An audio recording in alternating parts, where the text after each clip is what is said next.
Welcome to part 2 of Bonehead about 90s cartoons. We've got the Uncle Buck's Cheesy Poofs.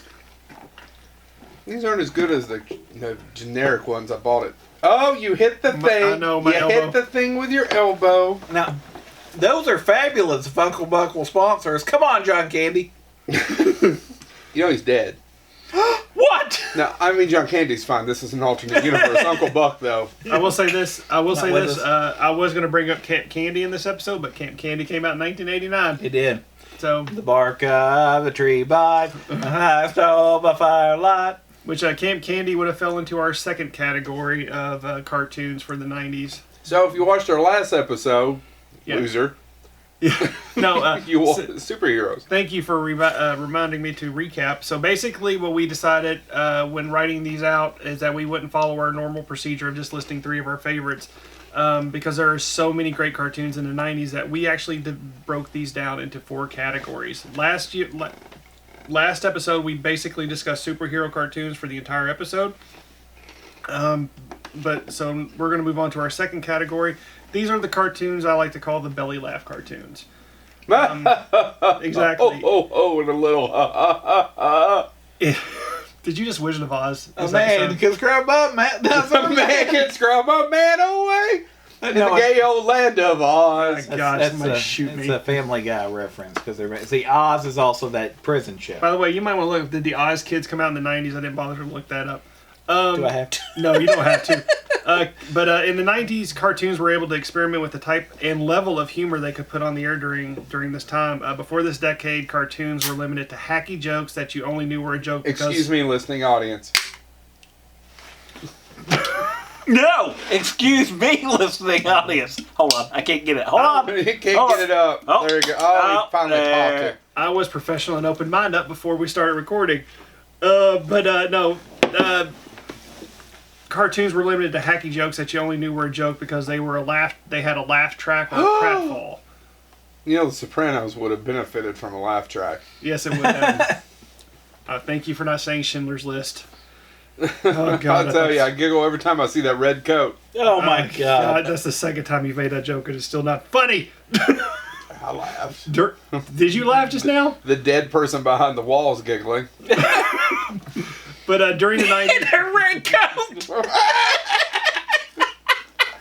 360 Warback. I'll enjoy my time in purgatory for that. No, but during the 90s, cartoon humors got more adult-oriented. It did not play down to the children who were watching. The humor also reached the surreal and allowed those watching to explore various types of humor that were previously not available to them at that age. So... That sounds tawdry. Yeah, James, do you want to start with yours on this, or do you want me to? Go ahead and go. I'm actually coin flipping between a few, so I want to see where you go first. Okay, I'm going to mention a cartoon that aired on Nickelodeon between 1994 and 1997. Real Monsters. How'd that go again? Real Monsters. They do a really better. Do they? What's the famous scream? The Wilhelm scream. Wilhelm scream. They use that in the opening. Once again, I know what the Wilhelm scream. Why do you have glitter on your forehead? I've been dealing with With strippers? no Christmas decorations for the last What's 3 the difference hours. between that and strippers? I got nothing. Don't have to plug a stripper into the wall. You've obviously been to the wrong club, my friend. Get away from my Diet Dr. Sorry. Pepper 10. I saw you trying to touch it. So, Real And my Diet Monsters Dr. Pepper 10. was created by somebody who will be brought up in another category. Gabor Chupo. He's Hungarian. He is really prominent in 1990s animation for various reasons. And Peter Gaffney. Writers of note for this show: Michael Price, David Litt, Marcia Gray Rubin, Mark Palmer. And basically, the show is about a trio of friends who are dealing with the complexities of being children and also monsters. They are in a monster school learning how to properly scare the human world, and not at all of their homework goes as planned. So they ripped this off from Monsters, Inc. Monsters, Inc. ripped that off from All Real Monsters. Are you sure? This came I out don't first. think the Pixar people would do that. John Lasseter gave me a hug that lasted too long in the elevator and said that he wouldn't do that. Now you have to be really on the inside to get that. But timely. Seriously, there is a controversy about did Pixar steal this from? It's very familiar. It is, and a lot of the elements are very familiar to this cartoon. Their monsters. Sorry, I said it already. Our main characters were Ickis, voiced by the amazing Charlie Adler, who I got to briefly meet at Comic-Con this year. A Lurky, each monster had, so the monsters each had a type. Monsters were categorized by how they scared people. So Ickis was called a lurker, which, by the way, don't ask me. It's actually what I've been called several times. Don't ask me why this category is called a lurker. But he does the creep. He could increase his size tenfold, grow fangs, and his eyes would turn red. John Waters. Nakatomi. Oblina, voiced by the amazing Christine Cavanaugh, she was a snake-like monster who could pull her guts out through her mouth. Very cool. I dated a girl like that once. Dude, she pulled your guts out. And probably my favorite. Stomped on my heart. And probably my favorite monster is Crumb, voiced by David Eccles. He was a very chubby monster who held his eyeballs in his hands, and he had and when his hands were up in the air, his armpit hair shot out really far. His powers were to scare through stink. And that was your favorite. This was one of my favorites from the 90s. No, that particular character. Yes, that particular character. We share a lot in common. Your armpit hair is more prominent than your head hair. That is true, in that I still have some. Of course, my back hair is more prominent than your head hair. Of course, the peanut butter sandwich hair that I have is more prominent than your head hair. You stole that from Craig, I hope I did Craig Dennis it up. They were guided. CD. They were guided in their adventures by their teacher, the Gromble, a four-legged blue dog-like creature who had a fondness for red high heels. Keep going. I am now intrigued. Some other prominent people to mention who voiced Tim Curry was in the episodes, quite a few episodes. Also, James Belushi. As I mentioned before, there was a controversy that still exists to this day, and that a certain Pixar film stole this show's concept. It is very familiar. It is very familiar, and there's the it's not the same in that Monsters Inc. They scare children to basically provide energy for their city. And basically in an episode of All Real Monsters, it's revealed that they scare to exist. If they're not scaring humans, they disappear. This just sounds darker. It is, and a lot of the humor is dark. It's really there's a really great episode where it's called "Where Have All the Monsters Gone?" Yes, it's a parody of that song, where they decide they don't want to scare anymore, and then suddenly so the monsters are just sitting around. They're just sitting around existing, and all of a sudden they start disappearing, and the Gromble has to go into this pit that contains all the essence of the monsters to figure out what to do. Every time you say Gromble, I think Bumble, and I have Yukon Cornelius? Cornelius. You damn Gromble! Is that what he calls the Yeti? He calls it a Bumble. It's a Bumble. He calls it a Bumble. Why does he call it a Bumble? Because that's what it is. It's Bumble. Why is it a Bumble? That's what they don't call it a Yeti. It's they call clearly it a Yeti. Bumble. Yeah, he didn't call it that. He calls it a Bumble. That's dumb. It's actually, you didn't grumble? Actually, it's a takeoff of the fact that it's abominable, but he can't say it because he calls it a Bumble. Bumble, okay. We're going to take I all really of the hate that cartoon.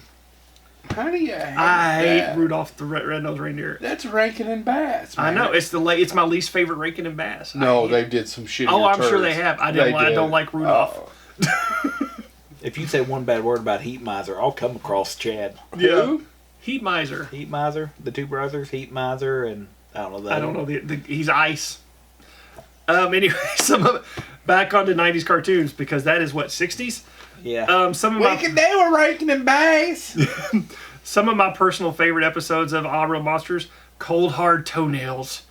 Because in the monster world, their currency is human toenails.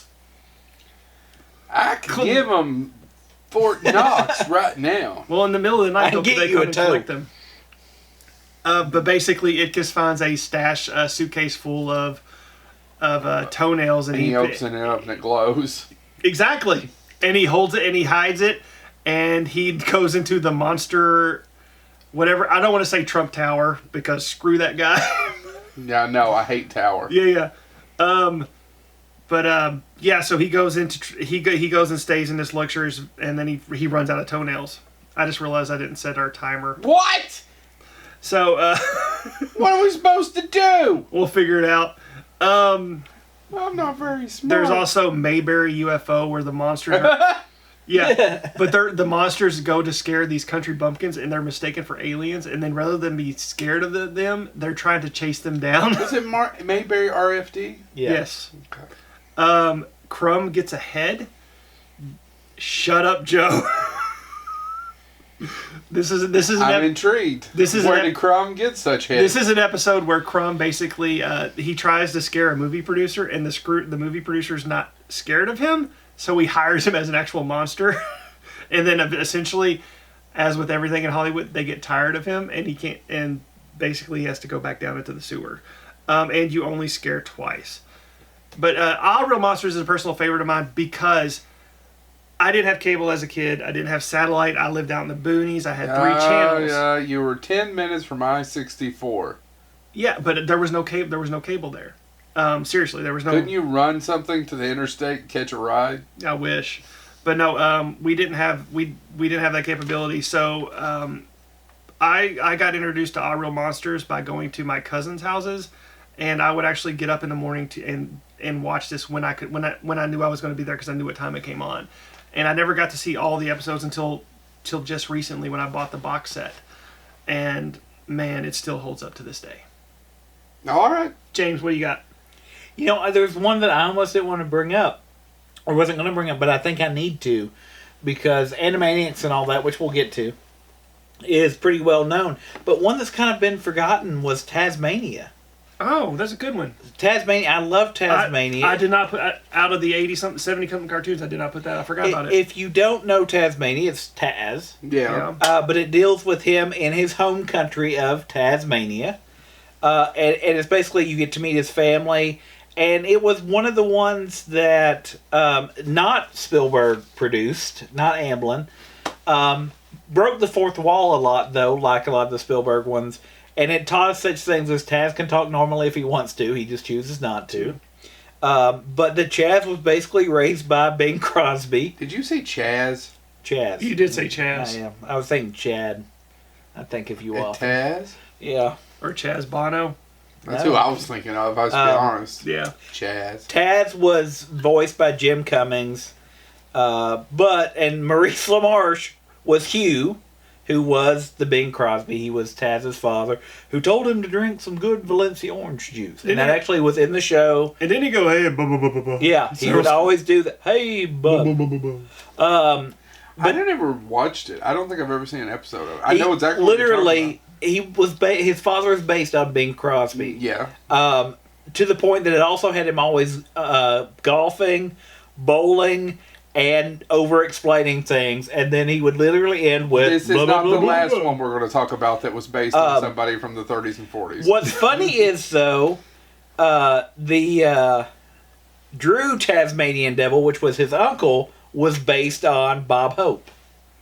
And so they did a lot of bouncing between... when they would do road picture jokes. Yeah, basically. But it also pulled in a lot of other comedians. There was a hotel that Taz worked at part-time that was ran... Let me go ahead. There's not an episode we can get through without having to say something like this. It was ran by Bushwhacker Bob, who was all about profit. Bushwhacking. Yeah, well, and he was based on Basil Fawlty, who was played by John Cleese, who was based on an actual real person. Can we talk real quickly about the fact that there was a WWF tag team in the 80s called the Bushwhackers? Yep. Yep. Joe's knows. For those people listening, I am doing the Bushwhacker dance. Yes. Dan Castellaneta. I can bushwhack if I want to. I can do. I don't remember the rest of the song. Would you like a cheese poof? Did you just do the safety dance and Yeah, change it that's to not part of Bushwhackers? the song. That's not at all part of the song. Would you like a Why don't you use your Googles like you did in the previous episode to look up? Because you all don't like my favorite heart song. Other characters in the show was Didgeridingo, who was a self-serving dingo, who the only thing he shared in common with Chad, dang it, Taz, was that they both collected bottle cap. But Dan Castellaneta, who Homer Simpson played, I'm on your mind. played Mr. Thickley. You're also on his butt. What? I was gonna say, Mr. Thickley met my bushwhacker. Yeah, Mr. Thickley, who was a multi-talented, funny, energetic, and upbeat wallaby, who also works at Hotel Tasmania. So there were tons of other characters: Francis X. Bushlad, Buddy Boar, Bull Gator. Bull Gator was voiced by I got attacked by a bull gator. John Astin. and that's why he can't hear out of his right ear. Now, it happened after a con. It was Turns voiced by out he John was looking Astin. for his Really? John Astin voiced Bull Gator, and he did it as the old. I mean, he did it very much as John Astin. Other Looney Tune characters would make cameos, usually. But you know about as- John Astin?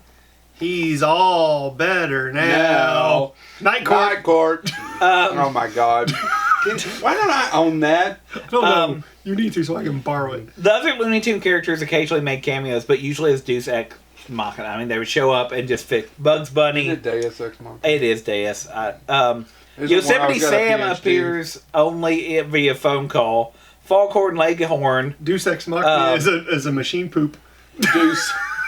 Deuce's Ex Machina. That's what he needs to do. Boneheads Foghorn- out. Deuce's Ex Machina. Foghorn Leghorn gets called by Bushwhacker Bob in an episode, and Marvin the Martian comes to Earth on vacation, and Roadrunner makes a cameo. It ran for 65 episodes over 3 years. But it's kind of been forgotten because most people remember the Animaniacs and all of that. But it was... But they are totally insane. Yeah. But so I wanted to bring it up because it was one I didn't think about till we were sitting here, and I was like, no, I remember Tasmania. I remember laughing a lot at Tasmania, especially when they would break the fourth wall, and you got a lot of, you know, even the classic Taz. Why for did you hit Taz on head with whatever? They would break the fourth wall, and he would elucidate and then to discuss it more. So I wanted to bring up Tasmania. 'cause I have a think hard most time people bringing forget up your big words because you didn't say deuce right. Well, so I said Deuce right. I just didn't say Deus right, you inbred hilljack. Go back to Slack Joe McCraw.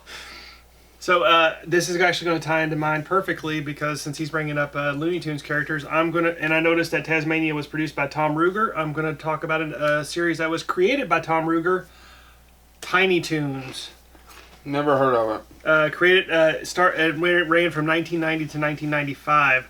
Directed by a lot of talented people.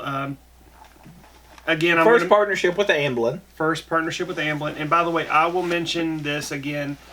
Get on IMDb. Look out Tiny Toons. Look at all the amazing talent who directed, wrote this show. It is fantastic.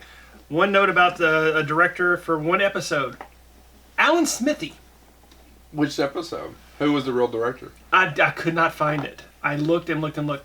So, for those who are unaware, Alan Smithy is a pseudonym directors use when they don't want their name put on a show, either for they hate it Yeah. or some other controversy. We've talked about it on the show before. There's actually a documentary about the Alan Smithy pseudonym. Burn Hollywood Burn, right? Well, no, that's the actual movie. There's a movie about it called Burn Hollywood Burn, an Alan Smithy film, which we could do a whole episode on because it ended up being directed by Alan Smithy. Yeah. But the episode that was... meta. But the episode... Stars Eric Idle. Oh, really? Mm-hmm. But the episode that was Written by directed Joe by... Estes. Oh, I didn't... Oh, really? Mm-hmm. I just keep saying, oh, really, because you keep stopping. Oh, dude, I could do a whole episode. It's fascinating. Oh, but Alan Smithy, the episode directed by Alan Smithy was actually Strange Tales of Weird Science, and featured one of Plucky Duck's alter egos that I really liked, the Toxic Revenger. Plucky Duck. But as I mentioned, it was written by a lot of creative writers. I'm going to again look them up on IMDb, but I will name Paul Dini, who also did a lot of work on Batman the Animated Series. Sherry Stoner, who again is an amazing talent who does not get credit because she works in animation, and Tom Ruger himself. All three of them wrote a large portion of the episodes. Some of the voice actors: Charlie Adler, Trace McNeil, Frank Welker, Cree Summer, Maurice LaMarche. Again, he did Dizzy Devil, and Joe Alasky. Not me. No.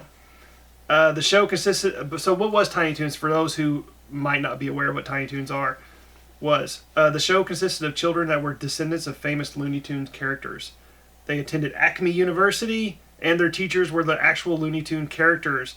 Every episode involved them getting into madcap adventures both in and out of school. The show managed to capture the comedy essence of Looney Tunes, but also managed to make some more heartfelt moments. Did you know there's actually an episode of Tiny Toons that's banned? No. There is an I did not look up the title of the show. I apologize, the title of the episode. But the episode that's banned actually involves Buster Bunny, Hampton J. Pig, and Plucky Duck finding a bottle of alcohol. I remember that They episode. proceed to drink the bottle of alcohol, and they go on a drunken stupor. These are little children going on a drunken stupor. They drive. They slowly descend into an alcoholic blackout, and the episode can include wraps up with them being homeless hobos, still drinking. Is it It is a very dark episode. Is it on the box set? So if It you is. were- It is actually in the DVD box sets. They did not leave it out of there, but it will not air on television. You know, the other thing, though, I want to bring up about Tiny Toons is it was one of the first shows that also did the... every episode ended, there was hidden stuff in the credits. It was always the last line of the credits. And one of my favorite ones... I loved when they did music videos because they did an entire episode where they did They Might Be Giants videos, and they did Particle Man and Istanbul. But the Particle Man one is the best one. But I love that episode. But they also did one where they would, because they were made by Warner Brothers, the classic Warner Brothers music, and they did Yakety Yak and The Name Game. And Money. And I love the Name Game one because at the end of that episode... The little pop-up tab says, name inadvertently left out of the Name Game song, Plucky.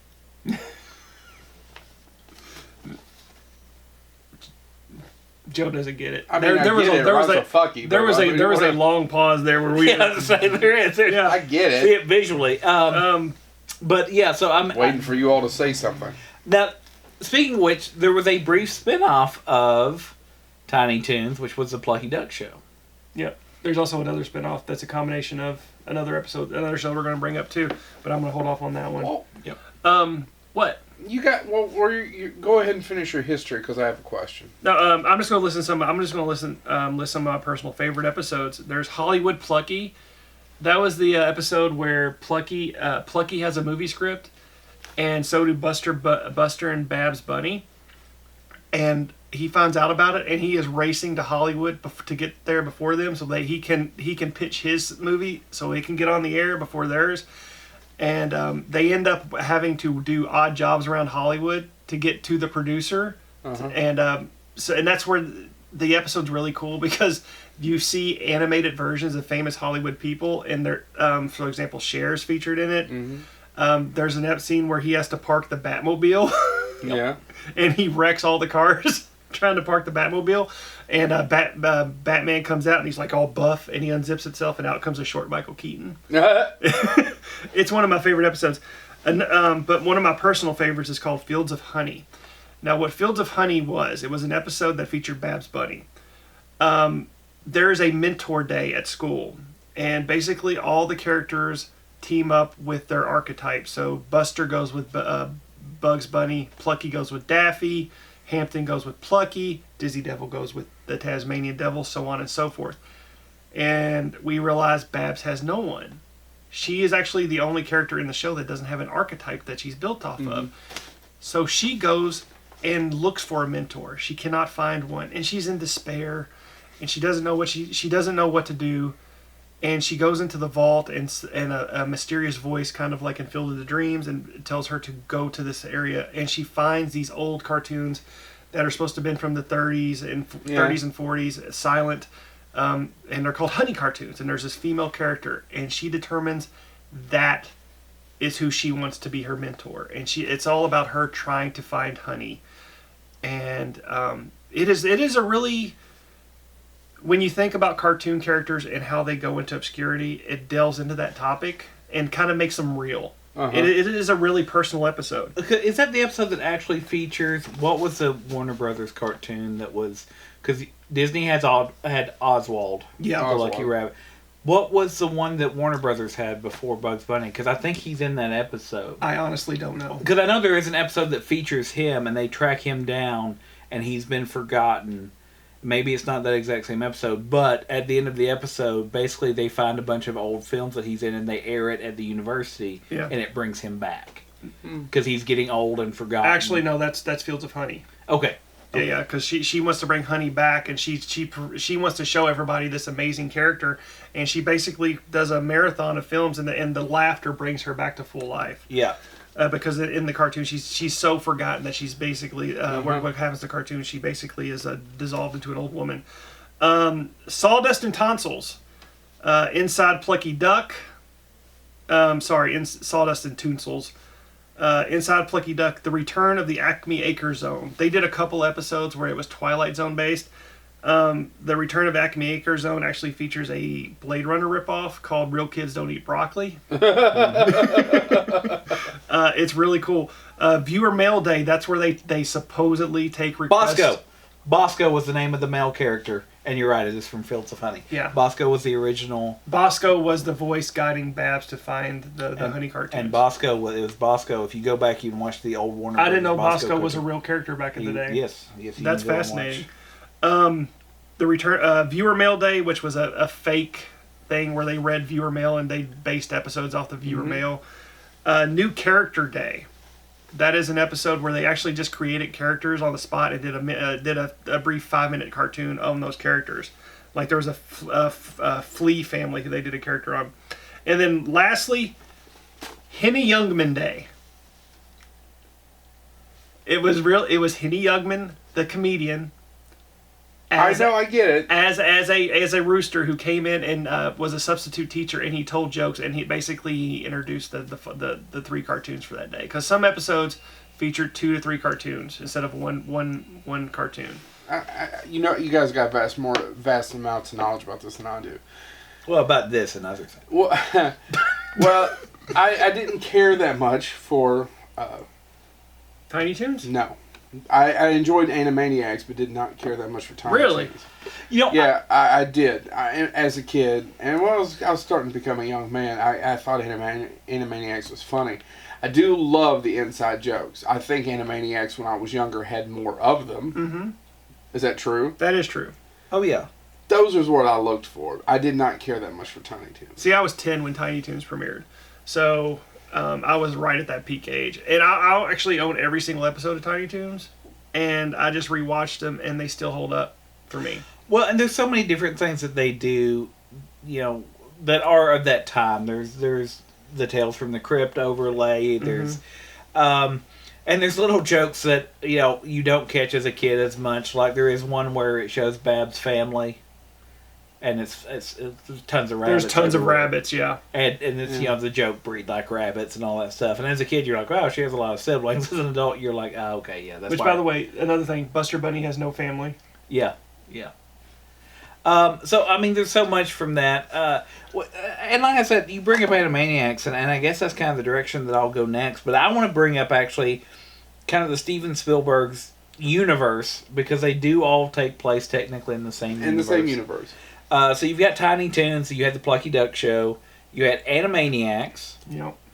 And if you've never seen Animaniacs, get out from under a rock. I don't know what to say. No, yeah. but basically the plot to Animaniacs is the Warner Brothers. Well, the Animaniacs is an overarching thing. Uh-huh. There's tons of them. It covers the stories. It was like Merry Melodies or Looney Tunes. Yes. It was an overarch that included the Warner Brothers, which is what most people think of when they think Animaniacs. But it also included Slapping the Squirrel. Yeah. But you can call me Princess. Anyway. The Good Feathers. The Good Feathers. Mm-hmm. Slapping the Squirrel, though, is one of my favorites. Yeah, Slapping the Squirrels. And even some that never got a lot of airplay. Tina Kaboom, which was a teenager that when she loses her temper explodes. Yeah, and every episode, every time she featured, every time it was her having a meltdown, her build up to exploding was always different. Yeah. It was amazing. Minerva Mink and the dog that worshipped her. I mean, there were a lot of... I'll get in trouble for not mentioning who was the singing ones. Rita and Runt. Rita and Runt was part of that. And then you're missing 2 big ones, but I'm assuming you're saving those for later. Yeah. They got Pinky their and own the Brain. spinoff. Oh yeah. Pinky. Well, and that's what. They definitely got their own spinoff. But it's one of those They things. definitely got their own spinoff. Definitely happened. They got two spinoffs actually. The Snickers They did. cost $5,000. They did. So, but the Animaniacs. So most people say the Warner Brothers, which was a huge hit. And you mentioned this already, but I wanted to bring it up. I love Tiny Toons. My father could have cared less. But when Animaniacs came out, my dad didn't get home from work till 6:30, and he used to make us record them on VHS tape because he thought the Warner Brothers was hilarious. And he actually said it just reminded him of having to deal with me, my brother, and my sister. Mm-hmm. And he said our personalities were mirrored in the Warner Brothers. Uh-huh. My brother talked all the time. He was yakko. I was always talking about food and wanting to just do stuff like that. And then my sister. Ooh, that got creepy. My sister's daughter. My sister. Can I start smacking you? So your sister wife did what? Chinatown, baby. My sister. Can't do anything, Jake. It's Chinatown. There's a Roman Polanski fan that's laughing now. They're But- not listening to the show, though. That's because they're watching a comedy. As you said, Animaniacs spun off Pinky and the Brain, and that actually led to Elmira Pinky and the Brain. And the final one that most people don't pay attention to is Freakazoid, which is actually one of my favorites. I love the Warner Brothers. I love Animaniacs. But Freakazoid was one of the most self-aware, most weird shows that made it, and I don't know how it made it. Do you guys have a copy of that? I do. Actually, I just ordered it because I've been watching old VHS copies still. Oh, shit. While you guys were talking, I was going to look up Night Court. Keep going. I'm out. Never mind. You're out what? But so Did you just have a stroke? You I stood did. up, basically, if you're listening, and went, I'm out! I forgot we paused recording, so I thought we were screwed. there's actually an episode of Freakazoid that I love, and it proves that all these take place in the same universe. And the entire episode is dedicated to the fact that Buster Bunny and the Brain show up, and the entire episode is dedicated to which one of us does Steven Spielberg love the most.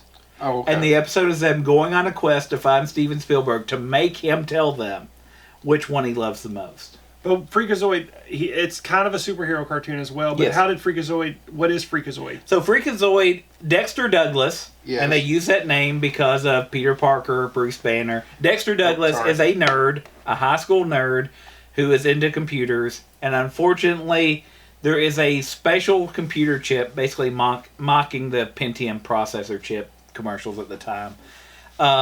And they are made incorrectly, but they said, don't worry, the only thing that could happen to trigger this would be that you'd have to hit this completely random set of keys in this order to trigger an accident.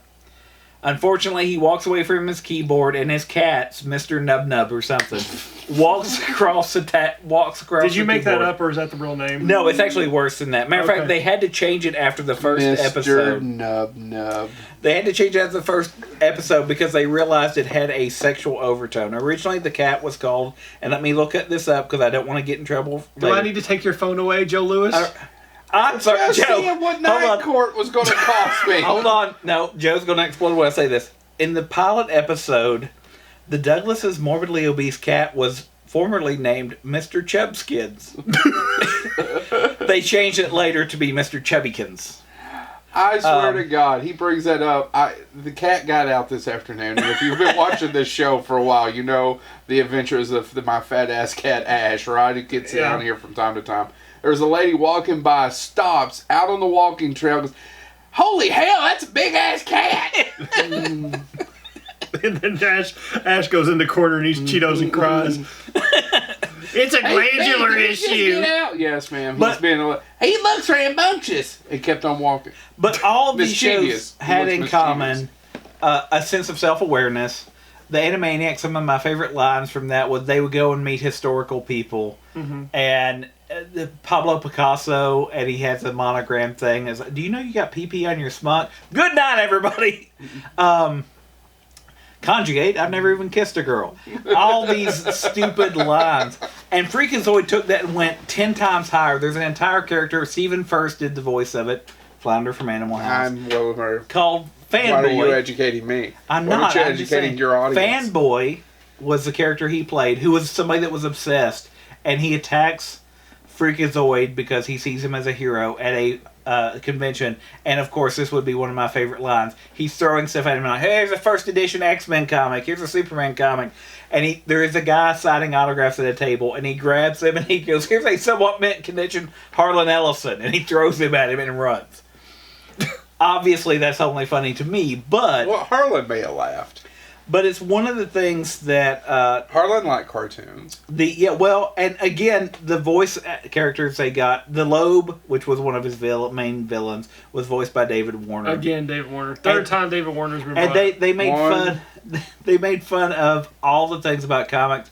There's one where you see them falling from a rooftop, and it focuses on the ground where you know they're going to hit, but you hear David Warner goes, "It's only a rooftop. Why is it taking this long to fall?" And the Freakazoid goes, "It's dramatic tension." "No, it's boring and stupid. We're wasting the audience's time." And so Animaniacs did that stuff. So I lumped them all together because I think of the belly laugh type shows, these did it. The majority, or actually all of those did come from Amblin. So it was Steven Spielberg's partnership with Warner Brothers, being able to use the classic characters. And they were stupid, silly, and all of them had that hidden thing in the credits. But, and they do all overlap. Like I said, Buster Bunny pops up in Freakazoid, as does the Brain. Elmira was in Elmira, Pinky and the Brain, which was the continuation of Pinky and the Brain as a series. And they all ended up on Kids WB. Yeah. Which is probably why Freakazoid didn't last too long. You're forgetting one too, by the way. Real quick, Freakazoid though also has another history. If you're familiar with, there was some controversy because the outfit looked very similar to an actual comic book at the time, which was Mike Allred's Madman. Oh, really? The history of that is he wasn't upset till the show went off the air, and he said the show creator, Bruce Timm, this is quoting him, was kind enough to tell me that Madman was a direct inspiration for the show, with comics open and referred to when developing the show.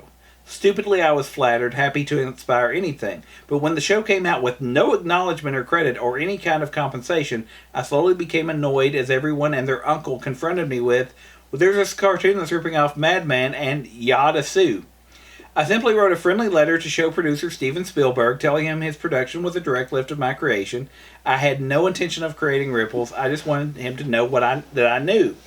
No one replied, which is fine. And to be honest, Madman is itself an amalgam of a half a dozen other influences. So who am I to complain?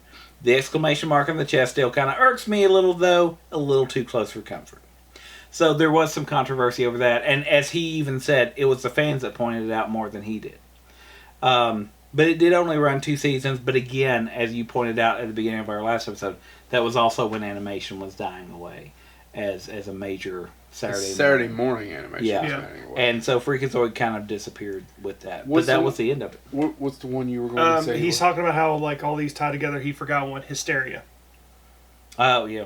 Which was a cartoon that had shorts based on historical elements. Are either one of you going to talk about Pinky and the Brain? I mean, you sort of briefly hinted at it, but yeah, we can talk about Pinky and the Brain. Do you have anything? I know the history of why it was made. Did you all look it up? No, I didn't look that up because I thought James was going to. Well, I thought you two would, but I was like, well, this is really the only one that's dear to my heart. So yeah, because I'm glad because I was hoping somebody did. Pinky and the Brain was actually inspired by the peculiar personalities of the two producers of Tom Ruger's earlier show, Tiny Toons. Oh, really? Yeah. Eddie Fitzgerald and Tom Minton, respectively. Ruger wondered what would happen if Minton and Fitzgerald tried to take over the world. Fitzgerald, who also worked on Mighty Morphin Power Rangers and the Ren and Stimpy show, was said to have constantly said, "Narf!" and "Egad" around the Tiny Toons production office at all times. The gag credit for the Tiny Toon Adventure episode you asked for credits Eddie Fitzgerald as the guy who says "Narf." Really?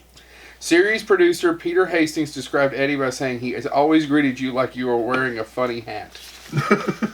And he liked it. The Fitzgerald-Minton connection to Pinky and the Brain is shown in the episode Pinky and the Brain Reunion Special. 2 characters shown as writers for Pinky and the Brain cartoons within the short are caricatures of actually Fitzgerald and Minton. Can you look at him? He's so happy he got to talk. His cheeks are glowing. Well, no, that's the one thing I found. You know these Wikipedias. But But while Ruger initially based the brain after Minton, the Wells connection came from Maurice LaMarche. Yes, absolutely. A big fan of the actor-director who had supplied the voice of Orson Welles in the 94 movie Ed Wood. Now, I'm going to interrupt you real quick. Because that's one of the best episodes of Pinky and the Brain is they literally go into... So, the Brain has this idea of putting... basically recording a radio program and hypnotizing the world. And they recreate a famous scene from Orson Welles doing a radio ad and just completely breaking down the producer of the show. And they verbatim, Maurice LaMarche knew this verbatim, and he basically repeated it for this scene. Yeah. So verbatim, there is a scene between Pinky and the Brain that is literally Orson Welles being a complete and total jackass. It's amazing. Oh, yeah, and he does it verbatim. And he's actually done it since then. Yes. On podcasts and stuff. He says it was 65% Orson Welles and 35% Vincent Price. Where does the Vincent Price come in, I wonder? Was made explicit in the Animaniacs episode Yes Always, which was based on an outtake from one of Welles' television commercials about frozen peas. Yep. This cartoon was described by Peter Hastings as a $250,000 inside joke. By the way, the funny part about that, and speaking of Maurice LaMarche doing that voice, that will come up in something that I'll talk about more with the adult-oriented or the adult-friendly. Yeah. Because they do the same reference to the pea commercials, except they alter the lines where... Oh, they're even better raw. No, that's what the best part of it is. You can taste the rich green penis. Oh, that's disgusting. And then he starts eating the raw. Or there's a ton of illusions. There's an episode called The Third Mouse. It's a parody of The Third Man, yeah. Right? And Battle for the Planet. And anyway, if you're a huge Pinky and the Brain fan and you don't know anything about Orson Welles, take a second, YouTube Orson Welles, maybe 10 minutes, and then go back and watch it. And I'm with James. I can kind of hear a little bit of Vincent Price in it when he nails that he says it. I can hear a little bit of it. Now I can. There's a little bit, but he says it's 65% Orson Welles and 35%. And he just walked in and thought he looked like Welles. He thought the Brain looked like Orson Welles. I do want to say one more thing about Freakazoid. If you've never seen it, let me go ahead and tell you, if you ever do watch it, you need to look for somebody. And I know those that are listening can't see this, but those that are listening can't see it. But if you're watching it, if you can look at my iPad right now, that character is called Emmett Nervend. Just Google Emmett Nervend. And the funny part about that is he never has a line in the show, Freakazoid, but he appears in every episode, and sometimes he appears multiple times, to the point that most episodes end with a hidden thing in the credits somewhere about how many times he appeared in the background in different shows. And he has a very distinctive look.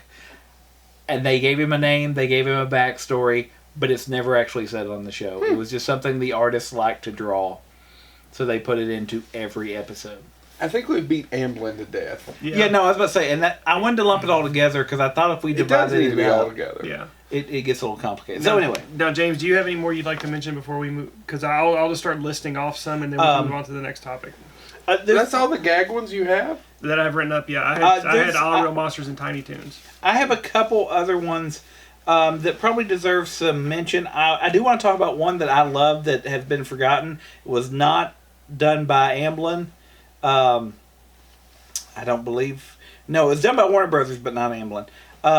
And that's Road Rovers. Which I mentioned in the superheroes portion, so go ahead. Road Rovers was a really stupid show, but it was a lot of fun. It was about Kano Sapiens, which basically were they were normal dogs, but they put on suits and became overpowered and all that stuff.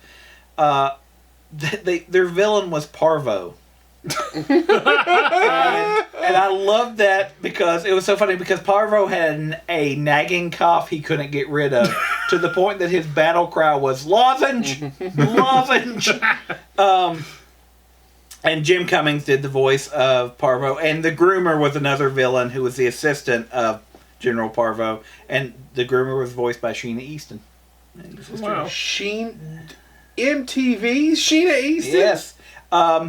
So the basic plot, though, was that the master, who was Professor Shepard, worked with Parvo. They were working on developing a thing. Much like Fantastic Four, things went wrong. Parvo became a villain and thought that Shepard was killed, but he actually was developing these dogs to be superheroes. And Hunter lives with the President of the United States and has a doghouse that he uses to transform. Colleen is a collie from the United Kingdom. Blitz is a Doberman from Germany. Exile is a Siberian Husky from Siberia. Shag is an Old English sheepdog who doesn't talk. And my favorite, who was voiced by Frank Welker, was Muzzle, a Rottweiler, who had to be constantly muzzled. And whenever things went bad, they just remove the muzzle, and he would freak out and basically effectively kill whatever they were fighting. Wow. Road Rovers was a very, very weird show in that they would occasionally break the fourth wall. And it did a lot. Like the characters, the Austrian dog was...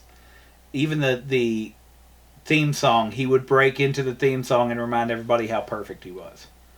He actually has the line, "I'm perfect," in the song. Wasn't a half bad Australian for I a half know, second. It's perfect. It's better than mine where I go, watch as I stick my thing with these crocs ice. That's better than mine. I have a terrible one. All I really do is Cockney and Christian Bale's Batman. I want to hear your Australian accent. Go. Australia. Real quick. Really? It was beer. even though it wasn't linked. Yo, American beer. I can't do it. It sounds like you're having a stroke. American beer is it's like having. See, I keep going to a British one. It's like having sex in a canoe. That's because it's effing close. It's to water. fucking close to water. Tom Ruegger actually developed this. It was written by him, created by him, and Jeff Gordon. That being said, Rose? Even though it wasn't made by Amblin, it featured cameos by Pinky and the Brain and Miss Flamel from Animaniacs. Huh. Eh, That's interesting. is it? Flamel! Flamel. But yes, something. You're gonna do it. Actually, I thought you were actually doing the Road Rover theme. Mark and scratch and sniff and ratch and that. That's what's the thing. What? So yes, I wanted to bring it up because it is, even like I said, even though it wasn't Amblin, it used a lot of Amblin because Tom Ruegger helped develop it. It only lasted one season because again the heyday of that was ending.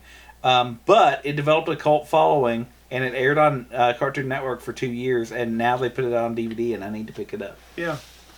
What's your honorable mentions? Okay, so honorable mentions in this category: Courage the Cowardly Dog, Yeah. Cow and Chicken, Johnny Bravo. You guys are just blazing right over these comedy, all of these Cartoon Network ones. Yeah. I'm just saying, we've got some fans out there that love them. Well, we're just mentioning them. Cat Dog, Dexter's Laboratory. But Dexter's Laboratory was fun. Yes, it was. But I didn't do any research on them. I picked. But I know. I just find okay. I did Odd Real Monsters and Tiny Toons.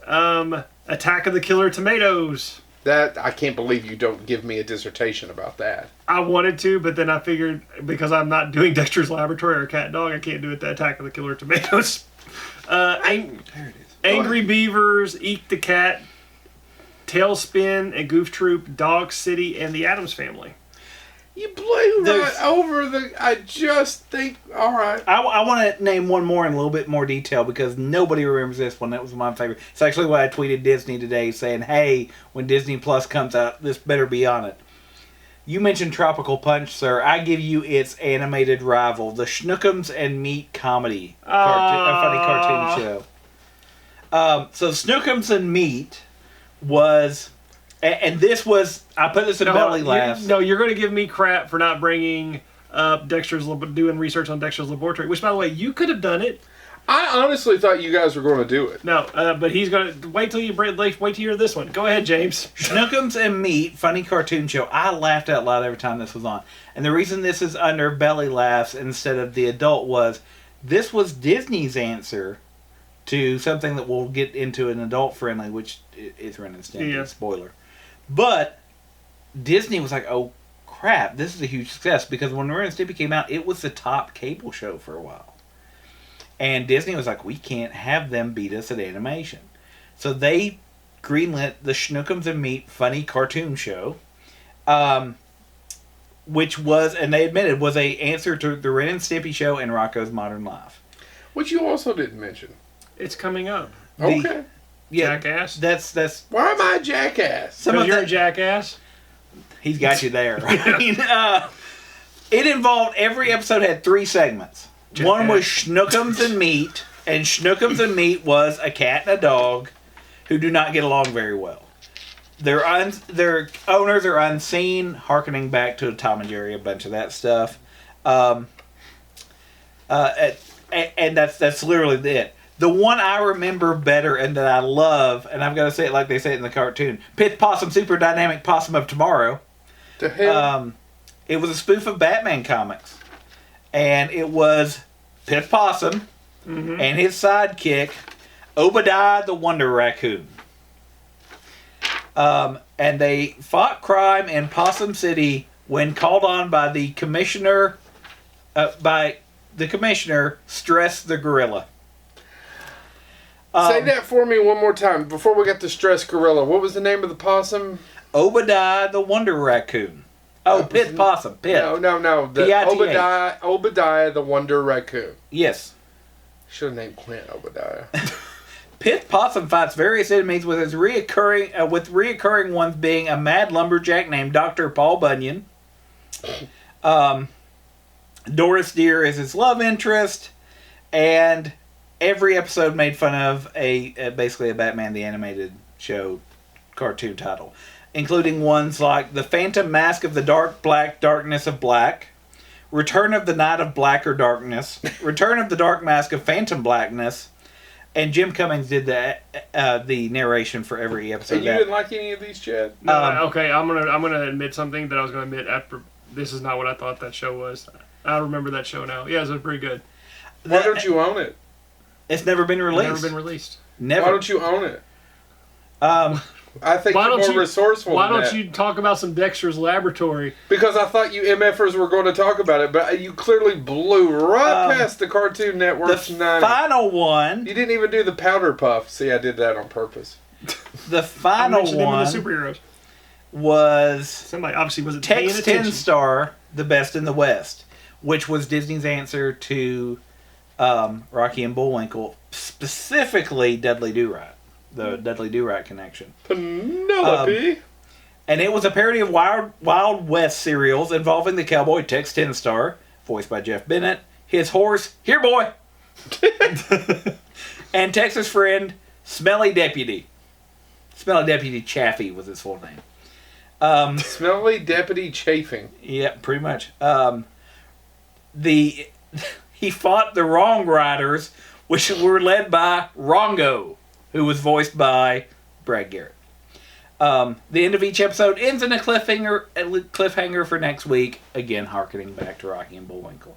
And Jim Cummings also narrated that. It only lasted one season because, quite frankly, everybody realized Disney was just trying to compete with Ren and Stimpy. It was just too bloody weird. One thing I do want to say about this, that is relevant. He built up some drama for that, so he could say bloody weird. Ding!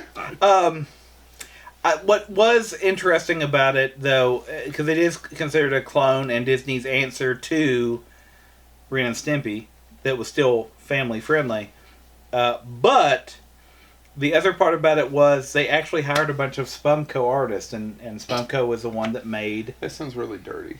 Is the one that made Ren and Stimpy. Could be, yeah. For a while. And then, by the way, Spumco got fired because Nickelodeon took Ren and Stimpy away from... We'll talk about that for the Ren and Stimpy one, which will be in a future episode. Is there any other honorable mentions? No, that's all my honorable mentions. So these are going a little bit longer than what we have planned. If you guys are listening, you can't see, but the people who are watching, there are pages and pages of notes, and James got a new iPad because he's bougie. I wrote This is my old one. It's beat up. I don't know why you think this is new. my notes for 90s cartoons is 8 pages long. So I think, though, we'll come back. So we've now done superhero ones because that was the heyday of the 90s. Yeah. So today we've done more of the kid-friendly Belly laughs. laughs. Which I think is a great way for you all. Whichever one of you two idiots came up with that was good. That was me. Yeah, thank you, idiot one. Thank you. Now I'm going to eat my phone. Why It's better than your own feces, which is we've become accustomed. That was breakfast. Why does he get to be idiot one? And Why do I have to use his toothbrush when he's done? Gross. Anyway, gag me with the spoon. You keep hitting the damn microphone So- with your I'm not your trying elbow. to. So Well, nobody next, thought you were trying to. next episode, we will delve into adult cartoons, which became something in the 90s. That became more of a thing in the 90s, which was a thing. Are you going to keep saying In the Fritz the 90s. cat, or what kind of adult Fritz- cartoons are you talking about? Well, no, that was Once again, word, vomit. It's all. There's also They did things. There's also word salad. Word salad. You don't know what word salad is? Unless it comes to ranch. It's an actual thing. There's an entire Boston Legal episode about it. Is that where you cut up a magazine into a bunch of lettuce and eat it? No, that's called a ransom note. So, What? I don't know. Go back to eating your poo. Anyway, so that's what Reach we're me going that to do. toothbrush. That's what we're going to be going into. I've got Cheeto dust on me. In the next episode, we'll delve into how the 90s became known for a more adult cartoon. So tune in for part 3 of Now. 90s cartoons. Part 3, even more We gotta- Which this cartoon. is hopefully more entertaining than Stephen King part 3. I don't remember. Yeah, no. Nobody does, which Nobody proves does. it wasn't. Nobody does. Well, anyway, share us on your social media. Subscribe, like I've said before, and anything. And if we left out your favorite 90s cartoon, let us know. After the third After part is the- done, after don't the- start your bitching until we Yeah. get through this. Yeah, that because some of the ones we're going to say adult, you're going to be like, well, that was odd. But the humor was adult, and it flew right over some people's heads. I can't fly. Neither could Polanski. Oh!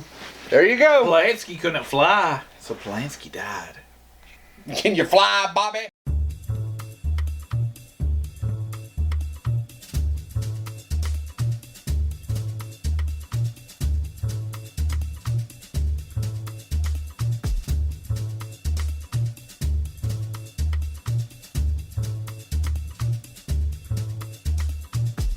Ah.